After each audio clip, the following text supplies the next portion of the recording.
Well, let's talk about friendships for a minute. Here's how you know if someone's your friend. A, you can tell them bad news, and they'll listen. They won't tell you why, you're stupid and why that bad thing happened to you and how something worse happened to them once and, derail the whole conversation. You can actually tell them bad news and they'll listen. So that's a good thing. And then this is a weirder thing. You can tell them good news and they'll help you celebrate.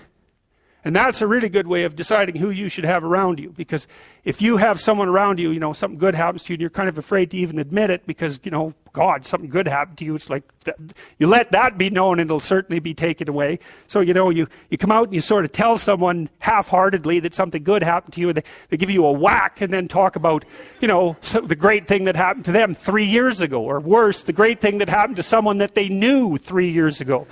It's like, go away from that person. They're not helpful to you. And they're not helpful to themselves either. And so you want to surround yourself. You got to think about this. You got to surround yourself with people who want the best for the best part of you. You can hang around with weasels and losers that are trying to pull you down to justify the fact that they're spiraling downhill as well. And the upside of that is you don't have to have any responsibility and you can all whine about how wretched life is, so that's pretty attractive. But I would say it's also a bad medium to long-term plan. And so it's acceptable and desirable to try to surround yourself with people who are facilitating your development. And you might say, well, I've got people around, I know them well, they're not doing that well and they don't fit into that category. It's like, what's your point? What are you going to do with them exactly? If they'll listen and cooperate with you and move towards a better future, great. If they don't pay any attention and they keep doing the same damn things over and over and they're not going anywhere and it's painful, then maybe the proper thing to do is say, you just have your misery.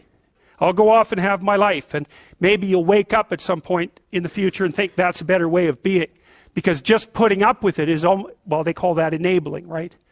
You put up with that sort of behavior, you're providing tacit consent for it and even tacit approval. It's like, it's a bad idea. You have, I would say, both the right and the responsibility to surround yourself with people who are good for the best part of you.